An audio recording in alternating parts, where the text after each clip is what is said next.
நிறைய students government job வந்து படிக்கணும் அப்படின்னு ட்ரை பண்ணுவாங்க. அவங்க பண்ற ஒரு பெரிய தப்பு அப்படின்னு எடுத்துட்டோம் அப்படின்னா, பேங்க் எக்ஸாம் வந்துச்சு அப்படின்னா பேங்க் எக்ஸாம்க்கு அப்ளை பண்ணுவாங்க. கன்டினியூவா டிஎன்பிசி வருது அப்படின்னா அந்த எக்ஸாம்க்கு வந்து ட்ரை பண்ணுவாங்க. அதை தொடர்ந்து ரயில்வே எக்ஸாம் இல்ல எஸ்எஸ்சி வருது அப்படின்னா அந்த மாதிரியான ஜாபும் வந்து ட்ரை பண்ணுவாங்க. ஸோ உங்களுக்கு எலிஜிபிள் இருக்கு அப்படின்னா எல்லா ஜாபுக்குமே வந்து அப்ளிகேஷன் ஃபீஸ் போட்டு வந்து அப்ளை பண்ணிட்டே இருப்பாங்க. பட் இந்த மாதிரியான தப்பு வந்து நீங்க பண்ணாதீங்க. முடிஞ்ச அளவுக்கு ஒரே மாதிரியா இருக்க கவர்மெண்ட் ஜாபோட சிலபஸ் வந்து பார்த்து வந்து நீங்க சூஸ் பண்ணுங்க. இப்போ எக்ஸாம்பிளுக்கு சொல்லணும் அப்படின்னா இந்த ரயில்வே பேங்கிங் அது மட்டும் இல்லாமல் எஸ்எஸ்சியில் வந்து பார்த்தோம் அப்படின்னா கன்ஃபார்மாக ரீசனிங் டாபிக் ஆப்டிவ் டாபிக் அது மட்டும் இல்லாமல் ஜென்ரல் அவேர்னஸ் டாபிக் இந்த 3 டாப்பிக்கும் கன்ஃபார்மாக வரும் உங்களுக்கு.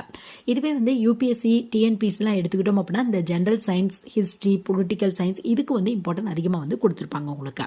ஸோ இந்த மாதிரி உங்களுக்கு எந்த டாபிக் நல்லா வருமோ அதுக்கு சிமிலராக என்ன மாதிரியான கவர்மெண்ட் ஜாப் இருக்குது அப்படிங்கிறத ஃபுல்லாக அனலைஸ் பண்ணி இங்கே சூஸ் பண்ணீங்க அப்படின்னா கொஞ்சம் ஈஸியாக வந்து கிராக் பண்ணுறதுக்கான வாய்ப்புகள் இருக்குது உங்களுக்கு. ஸோ ஃபஸ்ட்டு வந்து கவர்மெண்ட் ஜாப் அப்படின்னு முடிவு பண்ணிட்டீங்க அப்படின்னா சிலபஸ் அனலைஸ் பண்ணுங்கள். இதான்